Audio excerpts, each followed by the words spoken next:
दोस्तों, आप लोग देखते होंगे कि आजकल कॉम्पिटिटिव एग्जाम का बहुत बड़ा क्रेज है। आजकल कॉम्पिटिटिव एग्जाम का जमाना है।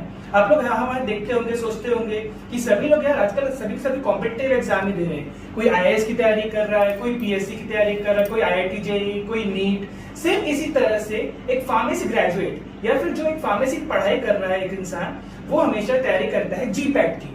जीपैट यानी कि ग्रेजुएट फार्मेसी एप्टीट्यूड टेस्ट। तो आप लोग देखते होंगे कि यार इस पर्सन का तो इजीली जीपैट क्लियर हो गया, या फिर इस पर्सन को तो जीपैट क्रॉस करने में कोई दिक्कत ही नहीं हुई। और आप लोग को सोचते होंगे कि यार हम लोग भी कैसे क्लियर करेंगे। तो हमारा आज का जो वीडियो है वो थोड़ा लीक से हटकर है और इसी से थोड़ा सा रिलेट करता है। तो हमारे आज की वीडियो में हम देखेंगे कि हाउ टू क्रैक जीपैट और उसके टिप्स एंड ट्रिक्स क्या है। तो चलिए शुरू करते हैं।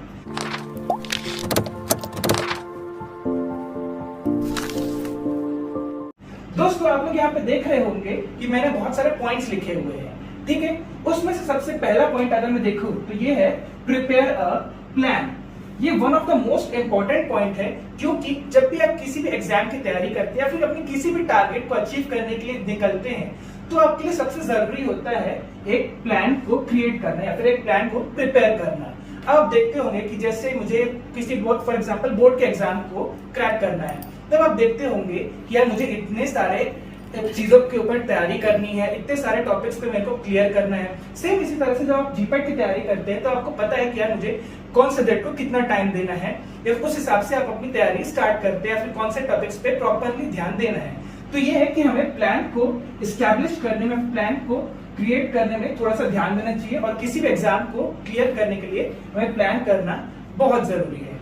सेकंड नंबर पर मैंने लिखा है स्ट्रेंथन योर बेसिक नॉलेज, ठीक है। तो स्ट्रेंथन योर बेसिक नॉलेज से मतलब ये है कि जब आप देखेंगे कि आप अपने 11th 12th क्रॉस करते हैं, तब देखा जाता है कि आपको केमिस्ट्री में कैसी नॉलेज है, बायोलॉजी में कैसी नॉलेज है, मैथ्स में, फिजिक्स में आपकी क्या नॉलेज है।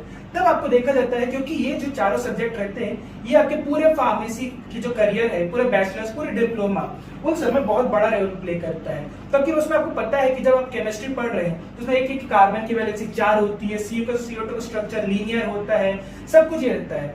सेम इसी तरह से जब आप फार्मेसी की पढ़ाई करते हैं तब आपको पता है कि किसी भी ड्रग में क्या एक्शन करता है, उसका मैकेनिज्म ऑफ एक्शन क्या रहेगा, साइड इफेक्ट्स क्या रह सकते हैं, किसी भी मेडिसिन का एपीआई क्या है। ये सारे होते हैं किसी भी टॉपिक का बेसिक नॉलेज। तो ये है कि आपको अपने बेसिक नॉलेज को स्ट्रेंथन करना है। क्यों? क्योंकि जब आप इस चीज को स्ट्रेंथन नहीं करेंगे तो आप अपने बाकी के आने वाले 2 मास्टर्स के जो 2 साल रहेंगे उस पे आपको बहुत सारा स्ट्रगल करनी पड़ सकती है। तो हमें स्ट्रगल नहीं करना पड़े, इसलिए हम अपने बेसिक नॉलेज को स्ट्रेंथन जरूर करेंगे। तीसरा है क्रिएट इजी नोट्स। अब आप देखते होंगे कि आप कोई भी उससे बड़ा सा टॉपिक जब पढ़ने जाते हैं, उसको पढ़ते देखते ही हमें चक्कर आने लग जाता है, या फिर हम लगता है यार इसको बाद में ही करेंगे, या फिर इसको हटा ही देते हैं फिर। बट ये नहीं, आपको ये चीज नहीं करनी है। आपको इसमें देखना है कि आपको अपने नोट्स को इजीली क्रिएट करना है, जिसको आप प्रॉपरली याद कर सके। अब जैसे अगर आप पढ़ रहे हैं ड्रग इंटरेक्शन, तो आप उसमें देखेंगे कि यार इसमें कौन से कीवर्ड्स है, आप उसको पहले ही याद करेंगे, पहले उनका मीनिंग समझेंगे और देखेंगे कि इसका मीनिंग क्या होता है। उस हिसाब से अपने नोट्स को इजीली क्रिएट कर सकते हैं, ताकि आपको बाद में याद करने में दिक्कत जाए और आप अपने जब एग्जाम में क्वेश्चन को सॉल्व करें तो आपको कोई भी डिफिकल्टी अराइज ना हो, ठीक है। अगला टॉपिक है हमारा emphasise to relevant topics. Meaning, emphasise word के यहाँ पे मीनिंग ये है कि हमें किसी भी टॉपिक पर स्पेशल फोकस देना है या फिर स्पेशल अटेंशन देना है। जब आपको लगता है कि आप कोलोजी में वीक है या फिर स्यूटिक्स में वीक है, या फिर जैसे आपको फॉर एग्जांपल हो गया पायलट प्लांट प्रोजेक्ट, तो आपको अगर उस पर पढ़ाई करनी है तो आपको उसमें स्पेशल ध्यान देना पड़ेगा। क्यों? क्योंकि अगर आपने देखा होगा कि जैसे प्रीवियस ईयर में क्वेश्चन पेपर आया होगा, तो उसमें आप देखते होंगे कि अगर इससे जुड़े 2 सवाल आए और आपको दोनों इसमें नहीं आते, तो आपको अपने टाइम बच जाए और आपको इजीली मार्क्स गेन हो जाए, तो आप उस टॉपिक पे स्पेशली एम्फेसाइज होंगे या फिर तो स्पेशली अटेंशन देंगे। अगला है अंडरस्टैंड द एग्जाम पैटर्न, यानी कि आपको पेपर सॉल्व करने से पहले उसके जो एग्जाम का जो पैटर्न है उस पे प्रॉपरली वर्क करना होगा। क्यों? क्योंकि जब आप देखेंगे कि यहाँ पे बहुत सारे टॉपिक्स के आपके बहुत सारे जो सब्जेक्ट्स है उस पे अलग अलग टाइप के क्वेश्चन है, तो आप देखेंगे जो आपका सब्जेक्ट सबसे ज्यादा स्ट्रॉन्ग है सबसे पहले उस पर फोकस करिए। क्यों? क्योंकि उससे आपका टाइम बचेगा, उससे आपका कॉन्फिडेंस बूस्ट होगा। जब आप एग्जाम का पैटर्न समझ जाएंगे तो आपका जो एग्जाम 3 घंटे का है वो मे भी हो सकता है कि आपका एग्जाम 2.5 घंटे में भी कंप्लीट हो जाए। क्यों? क्योंकि इससे आपका कॉन्फिडेंस बूस्ट हो जाता है, ठीक है। तो ये है कि आपको अपना एग्जाम पैटर्न को प्रॉपरली समझने की जरूरत है। जैसे आपने देखा होगा कि बोलते हैं कि महेंद्र सिंह धोनी पूरे मैच को इजीली चलाते हैं या फिर सामने वाले का दिमाग पढ़ लेते हैं, वो समझ जाते हैं कि सामने वाला कौन सा पैटर्न को प्रॉपर्ली फॉलो कर रहा है। सेम इसी तरह से अगर आपको एग्जाम को क्रैक करना है तो आपको देखना है कि आपका एग्जाम का पैटर्न क्या है। अगला है practice till you become a pro. Pro से मीनिंग ये है कि किसी भी चीज का मास्टर या फिर एक्सपर्ट बन जाना, ठीक है। अब आपको अगर किसी भी चीज का एक्सपर्ट बनना है तो उसके लिए सबसे जरूरी चीज है प्रैक्टिस। आपने कहावत सुनी होगी practice makes a man perfect, या फिर एक और कहावत सुनी होगी hard work is the most important की टू सक्सेस, यानी कि सबसे इंपॉर्टेंट की है वो है हार्डवर्क। यहाँ HW से सब लोग कंफ्यूज नहीं है ना, होमवर्क नहीं है, वो हार्डवर्क है, ठीक है। तो यहाँ पे ये है कि practice till you become a pro.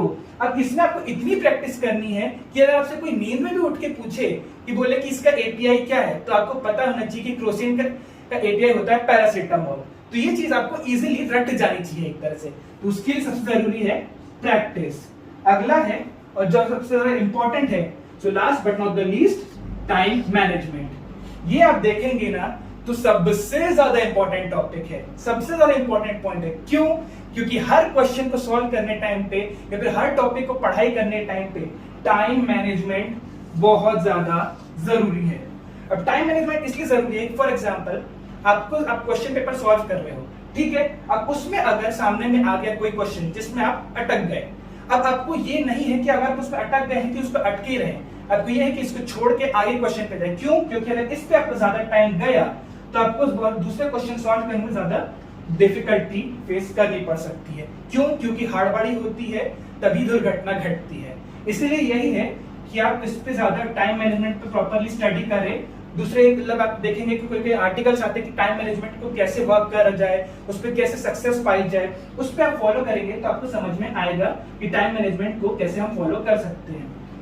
तो इतने सारे जो टॉपिक है या फिर इतने सारे जो पॉइंट्स है, ये आपको आई गेस जीपेट क्लियर करने में बहुत ज्यादा हेल्प कर सकते हैं। या सिर्फ जीपेट ही नहीं, और दूसरे भी जो आप कॉम्पिटिटिव एग्जाम्स देंगे उसको भी क्लियर करने में ये बहुत हेल्प जाएगी। तो आई होप ये सारे पॉइंट्स आपको समझ में आए होंगे और इस वीडियो से आप लोग समझ गए होंगे कि जीपेट को क्लियर करने में कैसे हम हेल्प कर सकते हैं सारे पॉइंट्स। और अगर आपको ये वीडियो अच्छी लगी हो तो इसे लाइक करिए, कमेंट करिए, शेयर करिए, सब्सक्राइब करिए और देखते रहिए iconic pharmacy. Thanks a lot.